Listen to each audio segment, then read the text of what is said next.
जोहार सावित्रीबाई फुले, जोहार सावित्रीबाई फुले गारू, चదువుల తల్లి సావిత్రిబాయి ఫులే జోహార్ జోహార్. సనాతన ధర్మము అనే చర్చ అనేది ఈ కాలంలో వచ్చింది. ఆ సనాతన ధర్మం ఉదయనిధి స్టాలిన్ ఆ సనాతనవాదులు నిర్వహించిన సభకు వెళ్ళి ఒక స్టేట్మెంట్ ఇవ్వడం జరిగింది. ఆ చర్చ దేశవ్యాప్తంగా రచ్చ అయింది. ఉదయనిధి స్టాలిన్ 10 కోట్లు అనేది ఇవ్వడమని అనౌన్స్ చేశారు. అంటే సనాతన ధర్మం అంటే మనం తెలుసుకోవాలంటే ఇప్పుడు చెప్పినటువంటి కాదు. మీరు గూగుల్లోకి వెళ్ళి 200 సంవత్సరాల క్రితం ఈ దేశంలో 190 మంది ఎవరైతే 50% మహిళలు ఉన్నారో వాళ్ళు చదువుకునే హక్కు లేదు, బడికి వెళ్ళే హక్కు లేదు, భర్త చనిపోతే గుండు కొట్టించుకొని ఒక పూటనే భోజనం చేయాలి. ఇది వాస్తవాలు, ఇది చరిత్ర. ఈ దేశంలో ఈ భ్రష్టు పట్టి అంటే చైనా కంటే అధిక వనరుల మన దేశము ఈ విధంగా వెనుకబాటు కారణం ఏంటంటే కులం మతం పేరుతో జరుగుతున్నటువంటి ఒక చరిత్ర నేపథ్యం. కాబట్టి సావిత్రిబాయి పూలేని స్టడీ చేయడం అంటే మన చరిత్ర మనం తెలుసుకోవడం. అంటే గతంలో చరిత్ర ఎలా ఉంది, రాబోయే కాలంలో దీన్ని ఫేస్ చేయాలంటే ఇప్పుడు ఉన్నటువంటి పొలిటికల్గా ఉన్నటువంటి ఈ సిస్టాన్ని మనం బ్రేక్ చేయాలంటే ఆ సనాతన ధర్మానికి ఆధునిక భారతదేశం ఉండాలని కలలుగన్న మహనీయులు ఎవరైతే ఉన్నారో సావిత్రిబాయి పూలే, మహాత్మా పూలే, డాక్టర్ బిఆర్ అంబేద్కర్, నారాయణ గురు, పెరియర్ రామస్వామి, వీళ్ళంతా దేశ చరిత్రలో ఈ సిస్టానికి వ్యతిరేకంగా ఒక ఆధునిక భారతదేశాన్ని ఊహించి పనిచేశారండి. సో ఆధునిక భారతదేశం ఎవరైతే ఊహించి పనిచేశారో ఆ మహనీయులని మనం ముందు తీసుకొచ్చి వాళ్ళ జయంతులు వర్ధంతులు పల్లె పల్లెకు గల్లీ గల్లీకి తీసుకెళ్ళగలిగితే సనాతన ధర్మాన్ని మనం చెక్కు పెట్టగలమన్నటువంటి వాస్తవాన్ని మనం అర్థం చేసుకోవాలి. కాబట్టి ఆ దిశగా సావిత్రిబాయి పూలేకి నివాళులు అర్పించడం అంటే ఆమె చరిత్రను తెలుసుకోవడము, అందరికీ సమాన హక్కులకై పోరాడుతున్నటువంటి ఉద్యమాల్లో మనం భాగస్వాములు చేసినప్పుడే దాని సార్థకత ఉంది. ఆ దిశలో మీరందరూ పనిచేయాలని తెలియజేస్తుంది. సంస్థలు అనేక మంది ఉన్నారు.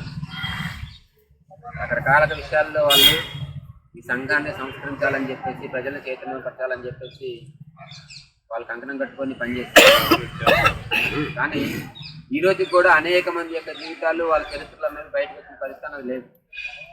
మొన్నే సాయినాథ్ గారు ఒక బుక్ రాశారు, అన్సంగ్ హీరోస్ అని చెప్పేసి.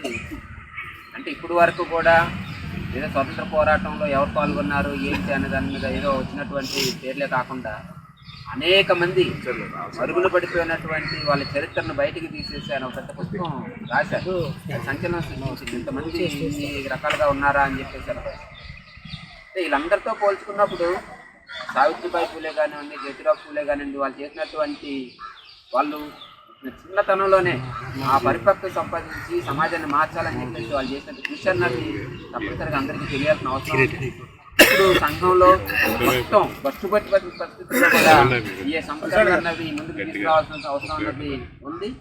చిన్నతనంలోనే విద్య అన్నదే ఈ సమాజాన్ని మార్చడానికి ఉపయోగపడుతుంది, వ్యక్తి విద్య ద్వారానే వికాసం పొందుతాడు అని చెప్పేసి విద్యను చేర్పించడం కోసం, ఇందులో ముఖ్యంగా మహిళలకు విద్య చేర్పించడం కోసం సావిత్రిబాయి పూలే మొట్టమొదట టీచర్గా అవతారం ఎత్తాల్సిన పరిస్థితి అన్నది ఆ రోజు సమాజం కల్పించింది. ఆ సమాజం కల్పించిన దాంట్లో ఆవిడ ఎదుర్కొని దృఢంగా ధైర్యంగా నిలబడి అనేక మంది విద్యార్థులకి విద్య బోధించడం కాకుండా స్కూల్స్ నిర్వహించడం అన్నది కూడా జరిగింది. ఒకటి కాదు, రెండు కాదు, సుమారు వాళ్ళ ఫ్యామిలీ అంతా కలిపితే 50కి పైగా స్కూల్స్ అన్నవి నిర్వహించిన పరిస్థితి అన్నది మనకు అందరికీ తెలుసు. అలాగే ఒక్క విద్యే కాదు, సమాజంలో ఉన్నటువంటి మూఢ విశ్వాసాలు ఏవైతే ఉన్నాయో, సతీ సహగమనం కానివ్వండి, లేదంటే వితాంత వివాహం కానివ్వండి, లేదంటే భర్త చనిపోతే గుండు కొట్టించేవాళ్ళంటే సాంప్రదాయం కానివ్వండి, ఇటువంటి సాంప్రదాయాలన్నీ ఏవైతే ఉన్నాయో విశ్వాసాలకు వ్యతిరేకంగా వాళ్ళు నిరంతరంగా పోరాడిన పరిస్థితులను మనం చూస్తూ ఉన్నాం. ఈరోజు ఇందాక శ్రీనివాసరావు చెప్పినట్టు సనాతన ధర్మం పేరుతో, మన ధర్మం పేరుతో మళ్ళీ దాన్నే బయటకు తీసుకురావాలని చెప్పేసి, అసలు ఈ రాజ్యాంగం కాదు మన ధర్మమే మనకు రాజ్యాంగం అని చెప్పేసి ఈ చేసే పరిస్థితులు మనం చూస్తున్నాం. మన గంగాధర్ చెప్పాడు, విగ్రహాలు పెడుతున్నారు అని చెప్పేసి. ఇది చైతన్యంతో వచ్చినటువంటి విగ్రహాలు కాదు, చైతన్యం కాదు. అంటే వాళ్ళని ఉపయోగించుకొని వాళ్ళ యొక్క ఓట్లు పొందడం కోసం, వాళ్ళ హీరోలుగా చూపించేసి వాళ్ళ యొక్క మద్దతు కూడబెట్టుకోవడం కోసం ఆ వర్గాల నుంచి ప్రభుత్వాలు చేస్తున్నటువంటి కపట నాటకాల్లో వస్తున్నటువంటి వీటన్నిటిని కూడా మనం బయటకు తీసుకురావాలి. ఎక్కడైతే పేద ప్రజానీకం, అన్నాల ప్రజానీకం ఉన్నారో వాళ్ళు స్వతంత్రంగా ముందుకు వచ్చి విగ్రహాలు పెట్టుకోవడం వేరు. ప్రభుత్వాలు కావాలని చెప్పేసి 100 అడుగులు 105 అడుగులు 1000 అడుగులు విగ్రహాలు పెట్టేసి వాళ్ళ వెనకాల ఉన్నటువంటి పేద ప్రజానీకం ఎవరైతే బడుగు బలహీన వర్గాలు ఉన్నారో వాళ్ళ యొక్క ఓట్లు కొట్టేయడం కోసం చేసే దుర్మార్గ చర్యలు అనేది కూడా మనం గుర్తుపెట్టుకోవాల్సిన అవసరం ఉంది. కాబట్టి ఈ సంఘ సంస్కృతులు ఎవరైతే ఉన్నారో వీళ్ళందరి యొక్క చరిత్రను అధ్యయనం చేయడం ద్వారా మనం ఈ యొక్క సమాజం ఏ విధంగా మార్చుకోవాలి, సమాజం ఏ విధంగా ముందుకెళ్తే ఉపయోగపడుతుందని చెప్పేసి దాన్ని మనకి దిక్సూచి ఉంటుంది. కాబట్టి మీరందరూ కూడా భవిష్యత్తులో వీళ్ళ యొక్క జీవిత చరిత్రని చదవాలని చెప్పేసి ఆదర్శంగా తీసుకోవాలని చెప్పేసి కోరుతున్నాను. జరుగుతూ ఉంది. సనాతన ధర్మం నశించాలని కొంతమంది సనాతన ధర్మం కొనసాగాలని చెప్పి ఈ రెండింటి మధ్యన పెద్ద యుద్ధమే ఈ మధ్యకాలంలో జరుగుతూ ఉంది. అందులో భాగంగా చూసినప్పుడు సనాతన ధర్మం యొక్క ప్రధాన లక్షణం ఈ దేశంలో ఉన్న మహిళలు చదువుకి దూరంగా ఉండాలన్నదే సనాతన ధర్మం గతంలో అంశం. అందులో భాగంగానే మహిళలు వెనకబాటుతనానికి గురైన పరిస్థితి మనందరికీ తెలుసు. దాన్ని ఎదిరించి ఈ మొత్తం విద్యకి తాలూకా ప్రాధాన్యతని మహిళల్లో తీసుకురావడం కోసం ఆవిడ మంచి దృష్టి అంటే ప్రథమరాలు అని మనం చెప్పుకోవాలి. ఆ విధంగా సనాతన ధర్మాన్ని ఆ కాలంలోనే ఎదిరించిన మహిళగా పూలే దంపతులు ఇద్దరు కూడా అణగారిన వర్గాల కోసం వాళ్ళలో చైతన్యం తీసుకురావడం కోసం చేశారు.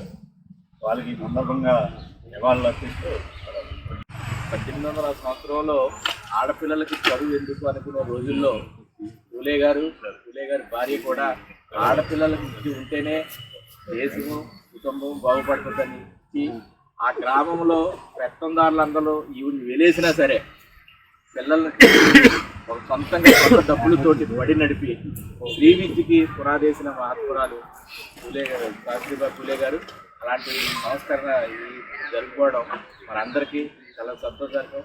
ఇదివరకు చరిత్ర కొంతమంది పూర్వీకులన్నీ గవర్నమెంట్లు మారిన తర్వాత వస్తున్నాయి. ఇదివరకు పూలే గారి పేరు కానీ సావిత్రిబాయి పూలే గారు లేవు. ఈ కొత్త మన ఏదైతే యూపీఏ ప్రభుత్వం వచ్చిందో అప్పుడప్పుడు ఇలాంటి వాళ్ళందరూ చరిత్రలో బయటికి తీసి పాఠ్యాంశాలుగా పెట్టడం, విగ్రహాలు పెట్టడం. నా చిన్నప్పుడు అంబేద్కర్ విగ్రహం కూడా తక్కువ ఉంది. ఇప్పుడు మా జిల్లాలో చూస్తే ఫస్ట్ సరాంతర్ కాటన్ ఉంటుంది, తర్వాత అంబేద్కర్ ఉంటాడు, మూడో ప్లేసులు గాంధీ ఉంటాడు. ఇప్పుడు పూలే గారి విగ్రహాలు కూడా ప్రతి జంక్షన్లోనే పెట్టడం జరుగుతుంది. చరిత్రలో అలాగా మార్పులు జరుగుతున్నాయి. ఈ వర్గాలు ఎవరైతే వర్గాల కోసం కృషి చేశారో అలాంటి మహానుభావులు చరిత్ర మన పిల్లలకు కూడా చెప్పాలి, మనం కూడా చదవాలి. ఈ సందర్భంగా ఈ ఏర్పాటు చేసి ఈ అసెంబ్లీ ధన్యవాదాలు తెలియజేస్తాం. సావిత్రిబాయి పూలే మహిళలకు చదువు నేర్పిన మహనీయురాలివమ్మ.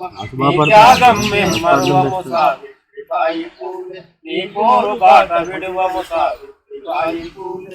చదువుల తల్లివమ్మ సావిత్రిబాయి పూలే, మహిళలకు చదువు నేర్పిన మహనీయురాలివమ్మ.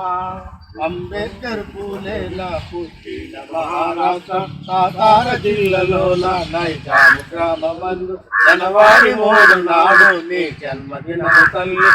మహిళల బ్రతుకుల్లో సావిత్రిబాయి పూలే మరువైనము అమ్మ సావిత్రిబాయి పూలే. చదువుల తల్లివమ్మ సావిత్రిబాయి పూలే, మహిళలకు చదువు నేర్పిన మహనీయురాలివమ్మ.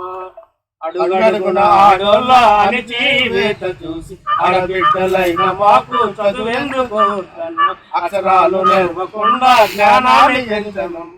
ఆహాలు నేర్పినట్టి మా మొదటి గురువమ్మ, జ్ఞానాన్ని ఇచ్చినట్టి విజ్ఞాన జ్యోతివమ్మ. చదువుల తల్లివమ్మ సావిత్రిబాయి పూలే, మహిళలకు చదువు నేర్పిన మహనీయురాలివమ్మ. అక్షరాలు తెలవనట్టి ఆడోళ్ళ చేరదీసి పలకాలు చేరదీసి బలపాలు దిద్దు నేర్పి ఇల్లాలు చదువుకుంటే ఇంటికి వెలుగన్న ఈ దేశ చరిత్రలోనే సావిత్రిబాయి పూలే నిజమైన చదువులమ్మ సావిత్రిబాయి పూలే. చదువుల తల్లివమ్మ సావిత్రిబాయి పూలే, మహిళలకు చదువు నేర్పిన మహనీయురాలివమ్మ. బడి పంతులను అయ్యే బోధాన నేయకూలి చదువు నీళ్ళు తల్లి హేళన చేసినారు, అనరాని మాటలంటూ తక్కువ చూసినారు. తగనన్న వాళ్ళే నీకు సావిత్రిబాయి పూలే సెల్యూట్ చేసినారే సావిత్రిబాయి పూలే చదువుల తల్లివమ్మ సావిత్రిబాయి పూలే మహిళలకు నేర్పిన మహనీయురాలివమ్మ సరస్వతి దేవిని చదువుల తల్లి చూసి నమ్మించినారు చూడు ఈ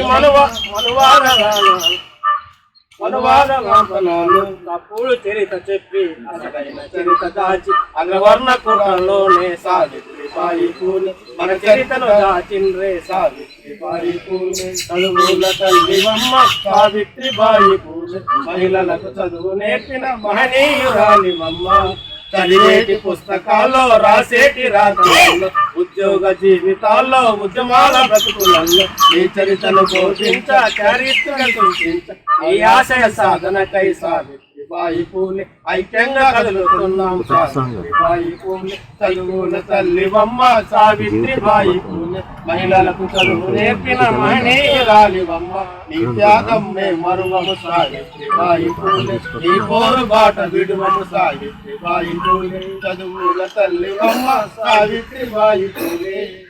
Welcome to our YouTube channel. Don't forget to like, subscribe and share the videos.